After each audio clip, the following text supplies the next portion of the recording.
बीच बढ़ते तनाव के बीच भारत सरकार ने अपने नागरिकों की सुरक्षा को सर्वोच्च प्राथमिकता देते हुए एक विशेष निकासी अभियान ऑपरेशन सिंधु शुरू किया। ये भारत सरकार द्वारा चलाया गया एक विशेष राहत अभियान है, जिसका उद्देश्य ईरान में फंसे भारतीयों को सुरक्षित निकालना है। ये कदम उस समय उठाया गया जब ईरान और इजराइल के बीच सैन्य तनाव लगातार बढ़ रहा है और स्थानीय स्थिति अस्थिर होती जा रही है।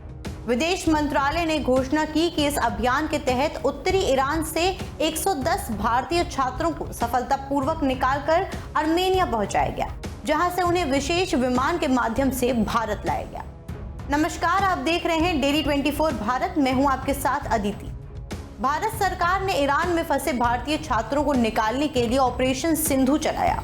इस ऑपरेशन के तहत कई छात्रों को सुरक्षित भारत वापस लाया गया। नई दिल्ली पहुंचने पर छात्रों ने सरकार को धन्यवाद दिया। उन्होंने कहा कि सरकार ने उन्हें सीधे उनके घरों से निकाला।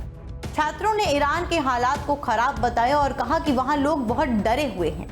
छात्रों ने जहां मोदी की तारीफ की, वहीं उमर अब्दुल्ला सरकार पर भड़के, साथ ही वहां के खौफनाक हालात को याद भी किया। भारतीय छात्रों के दिल्ली पहुंचने के बाद विदेश राज्य मंत्री कीर्तिवर्धन सिंह ने कहा कि अभी और लोगों को वहां से निकाला जा रहा है। कीर्तिवर्धन सिंह ने ऑपरेशन के बारे में कहा कि हमारे पास फ्लाइट तैयार है, हम आज एक और विमान भेज रहे हैं। हम तुर्कमेनिस्तान से होते हुए कुछ और लोगों को निकाल रहे हैं। वहां से निकालने को लेकर अनुरोध के लिए हमारे दूतावासों से भी संपर्क किया जा सकता है। जैसे जैसे स्थिति बदलेगी, हम भारतीय नागरिकों को वहां से सुरक्षित निकालने के लिए और विमान भेजेंगे। साथ ही उन्होंने इस ऑपरेशन में मदद के लिए तुर्कमेनिस्तान और आर्मेनिया की सरकार को धन्यवाद भी दिया। जम्मू कश्मीर छात्र संघ ने भी भारतीय छात्रों की सुरक्षित एग्जिट ऑपरेशन शुरू करने के लिए पीएम मोदी और विदेश मंत्री एस जयशंकर को धन्यवाद दिया। संघ ने जारी बयान में कहा कि हमें उम्मीद है कि वहां फंसे बाकी सभी छात्रों को भी जल्द निकाल लिया जाएगा। Yes. So we have planes ready. We'll be sending another plane today. We are evacuating some more people from Turkmenistan. Today another plane will be going, and our missions have opened a 24-hour line for any request for evacuation. And as the situation evolves, we'll be sending more planes, more chartered flights to evacuate all Indian nationals from Iran. Any chance that Indian Air Force will be also pressed into services if there's a requirement? Right now there is no such requirement, and we see no such need for the Indian Air Force right now. And we are having a good cooperation from both Armenia and Turkmenistan in evacuating our Indian nationals, and I'd like to thank the governments for the help they are giving us to evacuate our students and our nationals. Thank you. The government, you elected them. What would you like to say? No, this is our duty to take care of our Indian nationals wherever they are, and such operations have been done in the past.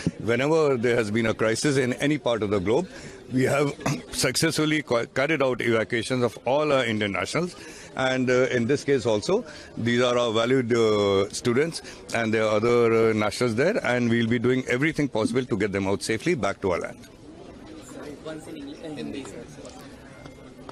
अच्छा, हम लोग अपनी तरफ से हमारी government पूरी कोशिश करेगी कि जितने भी हमारे देश के लोग हैं ईरान में, उनको सबको सेफली ले आने का हम लोगों की बहुत बड़ी जिम्मेदारी है, और उसको हम लोग पूरा करेंगे। हम लोगों के पास और भी हमारे प्लेन्स तैयार हैं।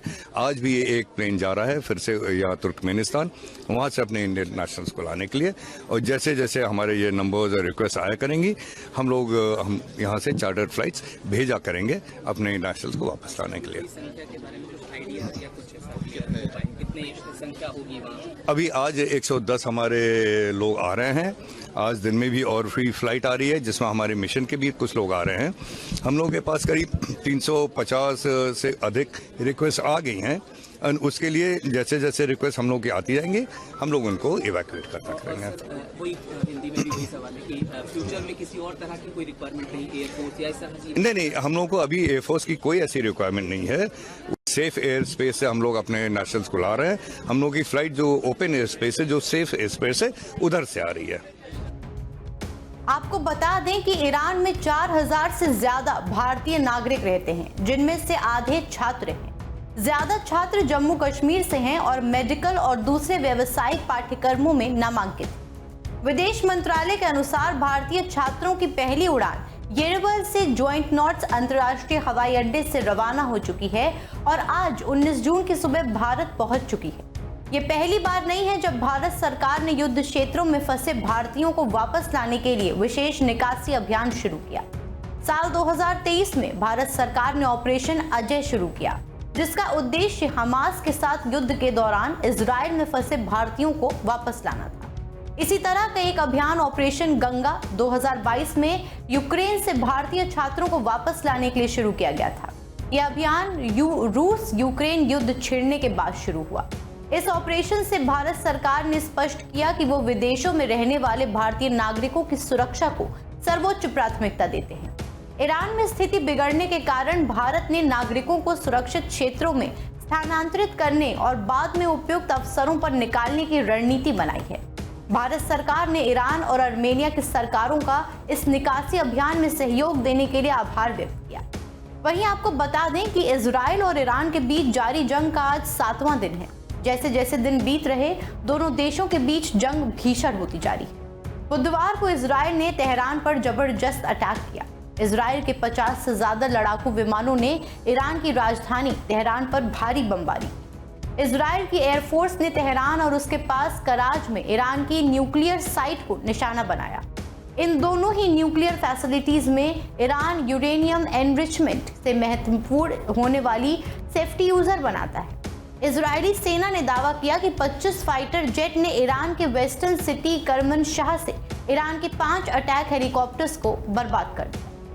इजराइल के फाइटर जेट्स ने ईरान की उन साइट पर भी जोरदार अटैक किया जहां से इजराइल पर मिसाइल फायर की जा रही है। इजराइल के हमलों में अब तक ईरान के करीब 600 लोग मारे जा चुके हैं और 1300 से ज्यादा लोग घायल हो गए। फिलहाल के लिए इतना ही। आगे के अपडेट्स के लिए देखते रहें डेली 24 भारत।